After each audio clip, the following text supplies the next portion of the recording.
In the beginning of time, with the blessings of Brahmadev, 13 daughters of Daksh Prajapati were married to the son of Prajapati Marichi, Kashyap Rishi. Progenies of these daughters became responsible for creation of many life forms in the world. This story is about two of these wives, Kadru and Vinta. Kadru was the mother of snakes, while Vinta was the mother of Arun, sun's charioteer, and Garud, king of birds. What is the story behind the birth of these species? Why does Garud always eat snakes? To find out the answers to these questions, listen to this story narrated in the Adi Parv of Mahabharata. One day, great Rishi Kashyap called his two wives Kadru and Vinta and offered them a boon, each of their choice. Kadru asked for 1,000 brave, powerful, and enigmatic sons, while Vinta asked for 2 sons who will together be better than the 1,000 sons of Kadru and will lead illustrious lives. Kashyap Rishi said, "Tathastu," and went on to perform a long penance. In time, Kadru gave birth to 1,000 eggs while Vinta laid 2 eggs. They kept these eggs in hot pots in order to hatch. Many years later, Kadru's eggs hatched and gave birth to 1,000 snakes. Vinta's 2 eggs did not hatch yet. When she saw Kadru with her sons, she got jealous and broke one of her eggs prematurely. Due to her action, the kid born out of the egg was underdeveloped.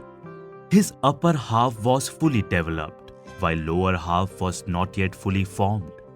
The kid got very angry at her mother's impatience, resulting into his premature birth. In a fit of rage, the baby cursed his mother.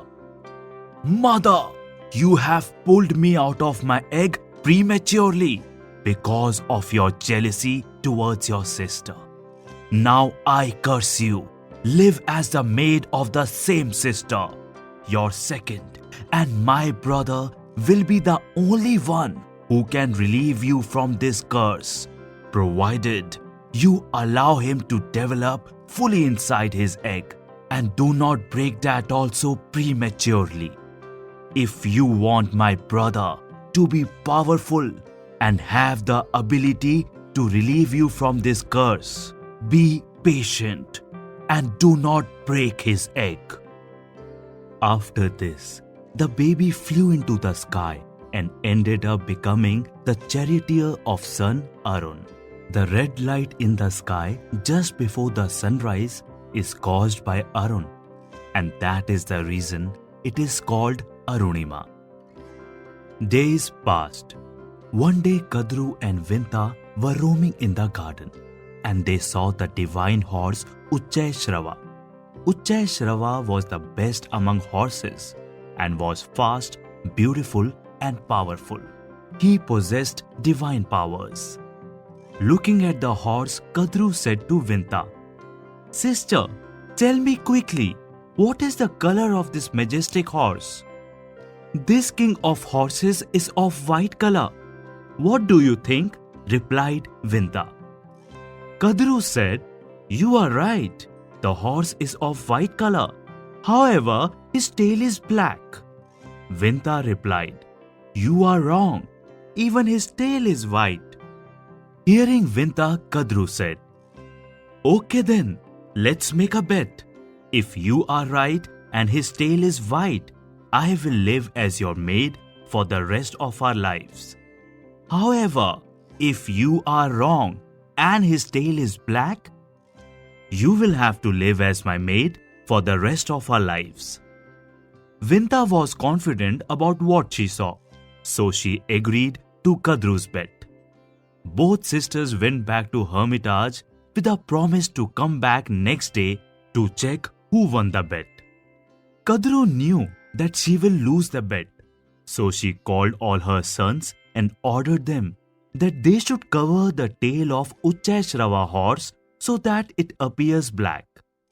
Most of her sons refused to take part in her deception. Hence she cursed them to burn in the fire of Janmejay's snake sacrifice in Dwapar Yuga. Curse of their mother scared the snakes, and some of them decided to follow her instructions and cover the tail of the horse to make it appear black.